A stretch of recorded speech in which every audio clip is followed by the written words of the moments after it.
Tá, você está falando que o autismo surgiu isso e tal, começou a estudar por esses 3 caras que eu nunca ouvi na vida, mas aí, o que é o autismo?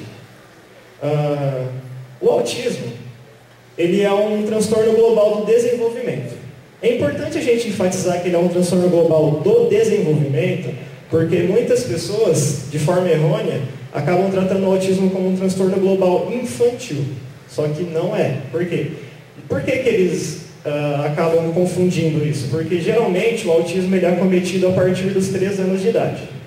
Né? Ele apresenta seus sinais a partir dos 3 anos de idade. Por conta disso, muitas pessoas acabam tratando o autismo como um transtorno global infantil, só que não é verdade, porque o autismo não é uma síndrome que só acarreta na infância. Não, ela começa na infância e perdura por uma vida inteira. Então o correto é a gente falar que o autismo é um transtorno global do desenvolvimento, que vai desde a infância até a juventude, a adolescência, a parte adulta e até o fim da vida dele. E o autismo ele é marcado por 3 características fundamentais. Então, quando a gente pensa no autismo, a gente pensa em 3 características que são fundamentais para descrevê-los. Que seriam quais? A dificuldade imensa na socialização, questões comportamentais, né, as dificuldades comportamentais, e também a dificuldade na fala, na comunicação. Então, são essas 3 características que marcam o autismo. Então vamos falar um pouquinho a respeito da primeira característica que eu citei, que é a inabilidade para interagir socialmente, onde, como eu disse no começo, o autista ele tem uma grande, enorme, gigantesca dificuldade de se relacionar socialmente com as pessoas. Né? Eles tendem a se isolar, né? Geralmente eles preferem ficar sozinhos no canto deles, sentados, quietinhos. Eles não conseguem se realizar socialmente, eles possuem uma dificuldade muito enorme em iniciar uma conversa, eles possuem uma dificuldade enorme em conseguir terminar uma conversa, em prolongar uma conversa, então eles têm muita dificuldade nessa questão também. Dizem que o contato social lhes parece algo ameaçador, por isso que eles tendem a se isolar, possuem essa dificuldade grande de se relacionar socialmente. Outra característica importante é a dificuldade no domínio da linguagem, da comunicação. Né? Quando a gente fala na dificuldade da comunicação, a gente pode pegar desde aqueles que não falam, até aqueles que falam com um pouquinho de dificuldade, trocam umas palavras, têm a fala um pouquinho dificultada. Né? Então, quando a gente fala em dificuldade no domínio da linguagem, a gente pensa nessa linha, que vai desde aqueles que não conseguem falar, que nunca conseguirão desenvolver a fala, até aqueles que têm a capacidade de falar, que apresentam algumas dificuldades, mas que são dificuldades relevantes. Né? Eles têm uma dificuldade muito grande, como eu disse, na fala e na escrita. E também eles possuem uma dificuldade muito grande na linguagem não verbal, que seriam os símbolos. Citando um exemplo, a gente está na rua dirigindo nosso carro, a gente vê uma placa proibido virar à direita. Não está escrito nada, mas a gente vê o símbolo, a gente sabe que não pode virar à direita. Se uma pessoa autista ela vê essa placa, não tem nada escrito, no caso se ele soubesse ler, ele não saberia que aquilo significa que ele não pode virar à direita. Né? Então eles têm uma grande dificuldade em entender símbolos, em entender sinais. Né? Outra característica do autismo é a ecolalia. O que seria a ecolalia? A gente tem 2 tipos de ecolalia, ecolalia momentânea e ecolalia tardia. O que seria a ecolalia momentânea? É a repetição. Você tenta conversar com ele e ele repete tudo aquilo que você disse. Por exemplo, oi, tudo bem? Aí ele fala, oi, tudo bem? Ele não responde, oi, eu estou bem. Né? Então, ele repete o que a gente pergunta para ele. E a ecolalia tardia é algo que ele escuta em determinado momento na casa dele, na escola, e ele vai repetir isso no dia seguinte, em outro dia. Então, a ecolalia tardia é aquilo que ele ouve num dia, mas ele começa a repetir no outro dia, como se, do nada, ele pega e solta aquela frase, aquela palavra. Então, isso também é uma característica do autismo. E eles têm uma dificuldade enorme também em decifrar expressões faciais. Por exemplo, se tivesse um autista aqui e eu começasse a chorar, ele vai entender que eu estou chorando, mas ele não sabe que isso significa que eu estou triste, que aconteceu alguma coisa de ruim na minha vida. Ele só vai saber que eu estou chorando, mas ele não sabe que isso é uma coisa ruim. Talvez o choro para ele entenda que isso é uma coisa boa, uma coisa feliz, que eu estou feliz com alguma coisa. Então ele tem essa dificuldade de decifrar expressões faciais também. Se eu estou rindo, talvez ele entenda que eu estou mas na verdade eu estou feliz. Então eles têm essa dificuldade de decifrar essas expressões faciais também. A terceira característica é o comportamento restritivo e repetitivo. Esse aqui eu digo que muitos de nós vai se encaixar, inclusive eu, principalmente. Né? Eu até esqueci de falar no começo, mas se algum de vocês aqui hoje sair daqui achando que é um pouquinho autista, não se assustem, tá? Porque quanto mais eu estudo, quanto mais eu pesquiso a respeito, mais eu me acho autista. Né? Então, o que seriam esses comportamentos restritivos e repetitivos? Né? Comportamentos motores seriam o quê? As estereotipias. O que seriam estereotipias? Balançar as mãos, que a gente chama de flaps também, balançar o corpo, balançar o tronco, balançar a cabeça. Isso eles podem ficar fazendo por horas que eles não vão se cansar. Se você já teve a oportunidade de ver um autista, sabe que eles ficam fazendo esses movimentos por hora e não cansam. Eles continuam fazendo. Outro tópico desse comportamento restritivo e repetitivo são os rituais. Esse eu me encaixo bastante, porque eu sou muito ritualista, meu Deus do céu. O que seriam esses rituais? Não, eles não mexem com magia negra nem nada do tipo, pode ficar tranquilo. O que seriam esses rituais? Vou citar um exemplo de um aluno que eu tenho aqui na PAI. Toda vez que a gente vai para o refeitório, agora ele não faz mais isso, ele parou com isso, mas antigamente quando eu entrei ele fazia. Toda vez que a gente sai da sala para ir para o refeitório para ele tomar um lanche, ele tinha que passar na porta da piscina, parar na frente, olhar a piscina e voltar. Saía do lanche, não ia para a sala, ia para a piscina, parava na porta, olhava e ia para a piscina. Todo santo dia ele fazia isso. É verdade. Outro exemplo, também de uma aluna nossa, que ela não pode ver um tapete no chão que ela quer ir lá e arrumar ele. Ela não pode ver o tapete desorganizado que ela vai lá e tenta arrumar o tapete. Então esses são os exemplos de rituais, que são características de autistas. As rotinas, pelo visto muita gente se identificou com isso também, né? Conversando. As rotinas, isso é um ponto que eles necessitam muito. Eles são muito regrados, eles são muito rotineiros. Eles necessitam ter uma programação para que eles possam se organizar, para que eles possam saber exatamente aquilo que eles têm que fazer. Né? Então, é importante que eles tenham essa rotina. Isso já está incutido em alguns deles, na grande maioria, mas é uma coisa que nós temos que respeitar e trabalhar também junto com eles. E outra característica são os interesses restritos e limitados. Né? O que seriam esses interesses restritos e limitados? Geralmente o autista ele se interessa por uma coisa só.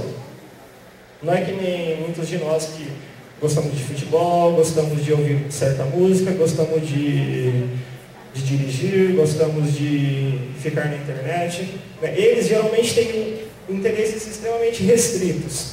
Né? Eles gostam muito, vamos supor, de dinossauros. Eles se identificam muito com dinossauros. Citando um exemplo, que eu também tenho outro aluno, que se eu perguntar para ele, todos os carros, ele sabe me dizer a marca que ele é. Se é Ford, se é Chevrolet, se é Fiat. Se eu pergunto, o Fiesta de qual marca? Ele fala Ford. E o Corsa, da Chevrolet. Então, esse interesse restrito que eles têm acaba os tornando, algumas vezes, geniais. Onde eles sabem de tudo sobre determinado assunto. Eles podem não ter uma gama de interesse, mas aquilo que eles têm interesse, pode ter certeza que eles vão saber tudo se você perguntar para eles. Não é à toa que existem gênios da matemática, que existem gênios da física, física quântica e assim por diante. O que é importante a gente salientar diante de todas essas características? Que elas não são necessariamente regra geral. Não é porque um autista fica batendo palma que o outro também tem que bater palma para ser considerado autista.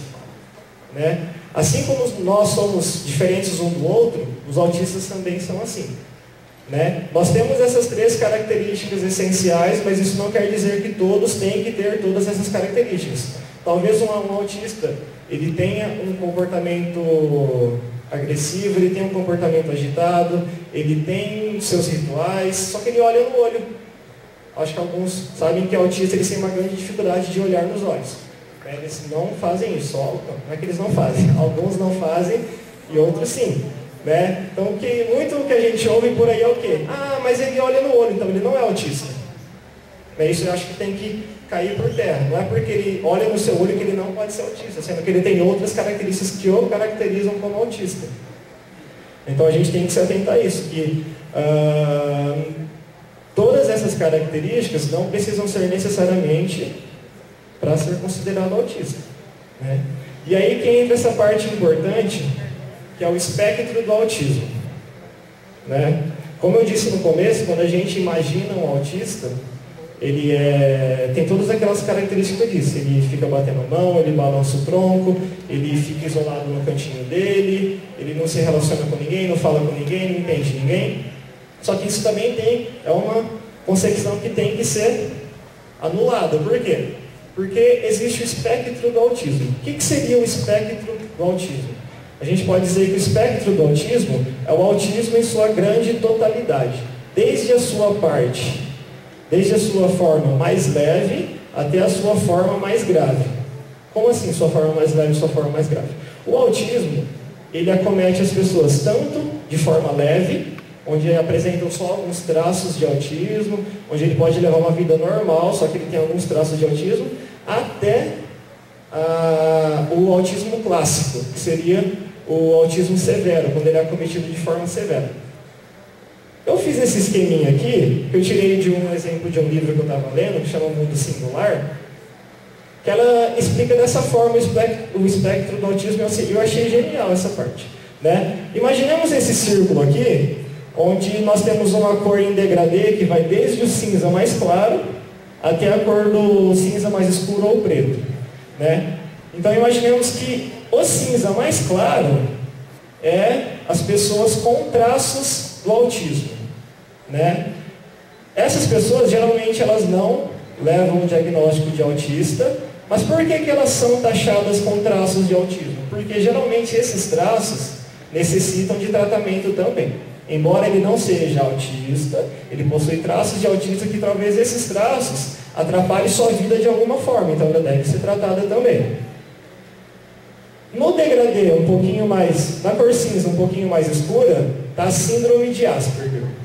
Né? Embora ela ainda, teoricamente, não seja considerada um autismo, porque ainda não foi computado no DSM, mas provavelmente, futuramente, ela vai ser parte do autismo, são pessoas que possuem a fala, elas conversam normalmente, a parte intelectual, a parte cognitiva é totalmente preservada, não tem dificuldade alguma, porém, eles apresentam muita dificuldade na socialização, e eles são muito apegados a rotinas, são muito apegados a rituais também. Então essas são características da síndrome de Asperger. Um pouquinho mais fundo, o cinza um pouquinho mais escuro, está o autismo de alto funcionamento. Nesse caso, são autistas que possuem dificuldade na fala, eles talvez alguns não falam, outros falam, porém com dificuldade. Porém, o intelectual deles, a parte cognitiva é totalmente preservada, eles não têm déficit algum. Embora eles não consigam falar, a parte cognitiva deles é perfeita, eles entendem, eles conseguem fazer contas e tudo mais. O que acaba cometendo é a fala dele e também a parte social, que eles têm muita dificuldade também em se socializar. E também rituais, rotinas e etc.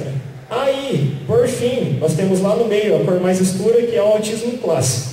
O que seria o autismo clássico? É o autismo na sua forma mais grave, que geralmente ou quase sempre é acompanhado da deficiência intelectual, né? Onde eles não falam, eles têm a dificuldade intelectual deles, retardo mental, e provavelmente eles vão precisar de cuidados, eles vão ser dependentes pelo resto da vida deles. Né? Então, o Asperger, traços de autismo, em alguns casos o autismo de alto funcionamento, eles têm condições de levar uma vida independente, desde que sejam tratados adequadamente. O autismo clássico já não tem tanta essa sorte, provavelmente eles vão ter que depender de alguém pelo resto da vida deles. Né? Então é a forma mais grave que o autismo acomete.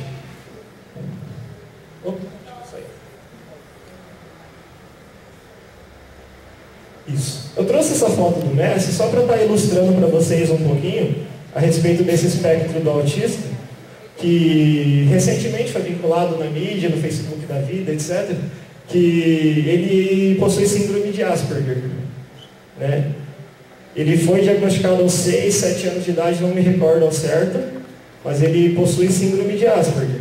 Aí, para quem sabe, ele já foi eleito o melhor jogador de futebol do mundo 3 vezes seguida, joga num dos melhores times do mundo, possui uma genialidade incrível no que ele faz, né?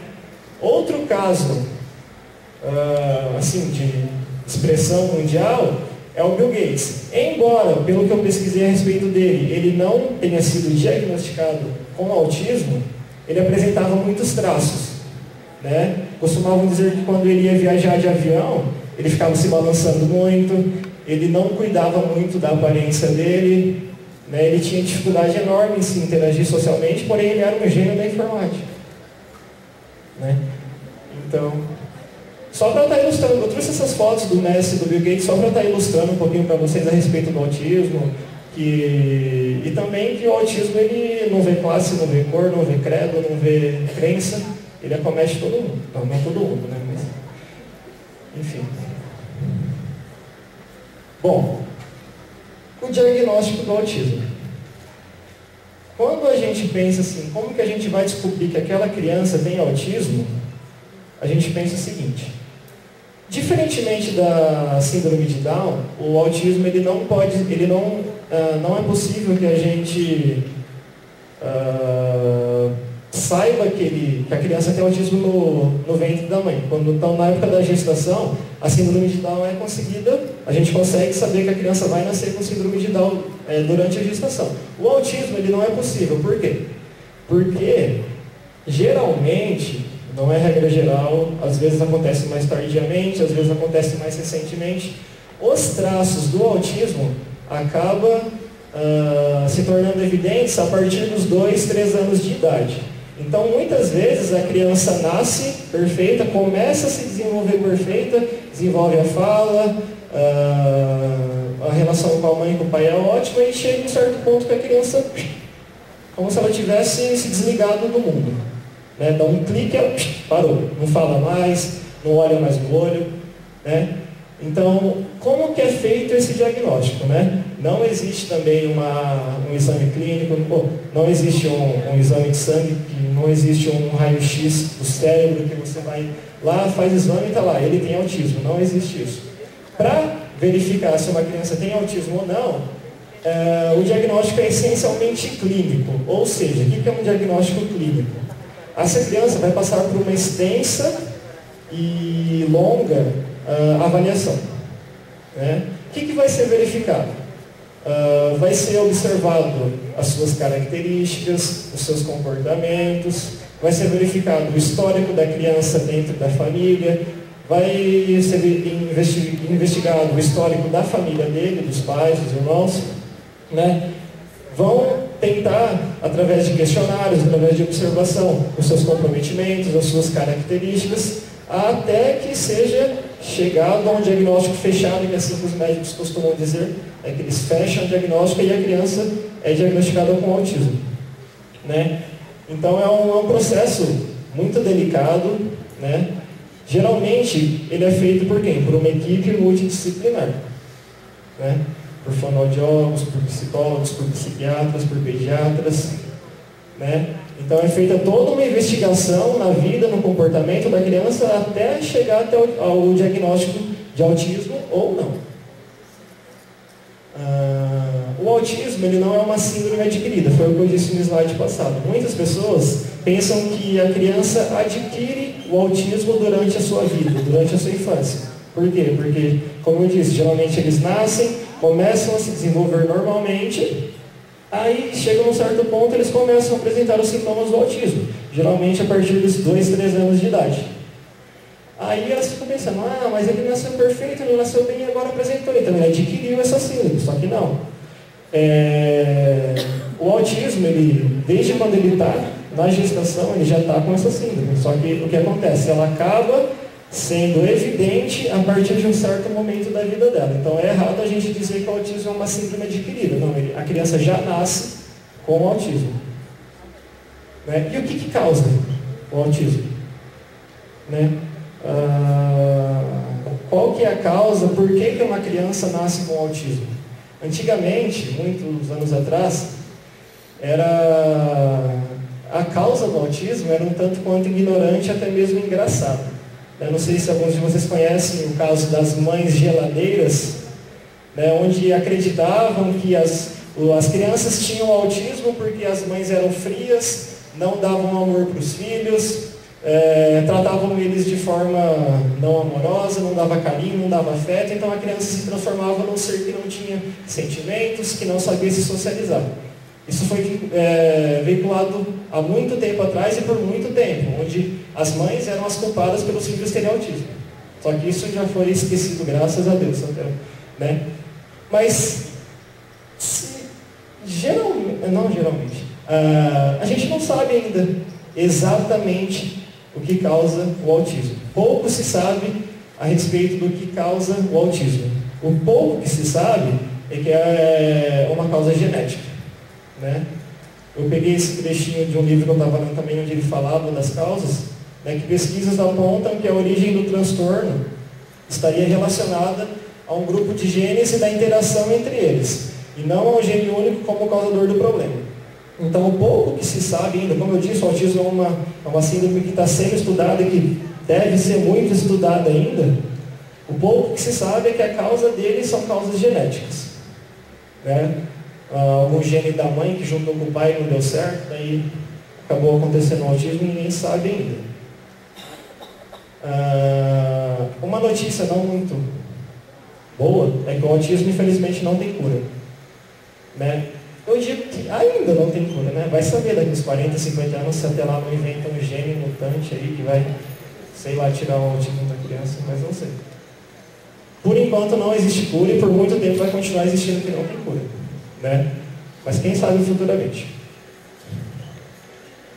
Apesar dele não ter cura, existem formas de tratamento que vai estar auxiliando essa criança, que vai estar desenvolvendo essa criança para que ela possa melhorar nas suas características, conseguir levar uma vida adequada, uma vida que ela possa realmente ser independente. Né? Então existem tratamentos que vai potencializar essas características que nos autistas são deficientes. Né? Então um dos tratamentos é o tratamento medicamentoso. Só que esse tratamento medicamentoso não existe um remédio que está lá na bula. Esse remédio vai tratar o autismo. Não existe um remédio pro autismo. Existem remédios para regular, para melhorar os comportamentos, as características do autismo. Porém, o tratamento medicamentoso ele só vai ser eficaz na parte comportamental. Na parte social e na parte da comunicação ainda não inventaram um remédio que vai fazer a pessoa se tornar extrovertida de um dia para o outro. Né? Não existe remédio que vai fazer a pessoa chegar e não ter vergonha de falar com outra pessoa. Né? Não existe remédio para isso ainda. Né? Mas os remédios que são indicados para autistas são para o quê? Para trabalhar, para tratar a parte comportamental. O que seria essa parte comportamental? As estereotipias, as agressividades, geralmente eles são bastante agressivos, agitados, então a medicação vai entrar nesse ponto, para melhorar essa parte comportamental, para que os outros tratamentos se tornem mais eficazes. Né? 2 remédios que já foram aprovados pelo Conselho de... não lembro o nome lá, gente, desculpa. Mas que geralmente receitado para autistas, para esses comportamentos, é a risperidona e o aripiprazol. Outro tratamento importante para os autistas é o acompanhamento pedagógico. Eu acredito que aqui tenham muitos professores, coordenadores pedagógicos. Né? Então, o acompanhamento pedagógico para o autista é fundamental. Né? Claro que existem aqueles casos mais graves que eles não vão ter condições de se alfabetizarem, de terem um avanço nessa parte pedagógica, mas existem muitos autistas que têm essa capacidade. Se não for trabalhado de forma adequada isso, eles não vão se desenvolver nessa etapa. Né? E por quem que é realizado esse acompanhamento pedagógico? Geralmente por pedagogos e psicopedagogos. Né? Onde é realizado esse tratamento? Em escolas regulares, escolas de educação especial como a PAI, como a AMA, né? E o que esses alunos requerem são metodologias diferenciadas. É muito difícil a gente pegar um aluno autista e colocar ele numa sala com 30, 25 crianças de uma rede regular de ensino. Provavelmente esse aluno, ele não vai conseguir se desenvolver assim como os outros. Por isso que eles necessitam de uma atenção especial, de uma metodologia diferenciada.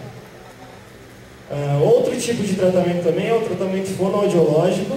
Né? Por quê? Porque muitos deles têm uma dificuldade bem grande na comunicação, na fala. Né? Então é interessante que eles tenham esse tratamento fonoaudiológico para que possa estar tratando dessas dificuldades na comunicação, na fala, etc. Outro tratamento importante é o tratamento psicológico. Né? Onde que vai se encaixar esse tratamento? Justamente na parte comportamental também, né? Através das consultas, das dinâmicas que a psicóloga vai estar propondo para esse aluno para que ele possa melhorar em seus comportamentos, autoestima, etc. E um dos tratamentos também muito importantes é o tratamento físico. Né? E quem que realiza esse tratamento? Educadores físicos, professores de educação física, fisioterapeutas, terapeutas ocupacionais. Né? Então eles também requerem esse tipo de tratamento. Muitos autistas, eles têm uma dificuldade motora muito grande, eles não possuem consciência corporal, eles não têm noção de força, de distância. Então é importante que esse tratamento seja realizado com eles também, o tratamento físico. Né? Como eu disse, as dificuldades que eles apresentam, aspectos motores, físicos, na sua composição corporal também, né? Às vezes o autista é um pouquinho acima do peso, tem sobrepeso, então é importante ele ser tratado dessa forma também. A questão da saúde, do social e também do cognitivo, que vai ser a parte que eu vou falar daqui a pouquinho para vocês. A título de curiosidade, eu trouxe as informações para vocês a respeito do autismo, né? Que a cor que representa o autismo é a cor azul. Por quê? Por que azul? Porque a síndrome do autismo ele é acometida muito mais em meninos do que em meninas. Por isso que a cor do autismo é a cor azul. Né? Essa proporção de mais meninos para menos meninas, geralmente é de 3 meninos para 1 menina. Então, as chances do autismo, de uma criança do sexo masculino ser autista é muito maior. Só que tem um porém. Quando acometida em meninas, em mulheres, geralmente o autismo é cometido de forma grave. Né? Então, geralmente, quando o autismo é acometido na menina, apresenta de forma muito grave.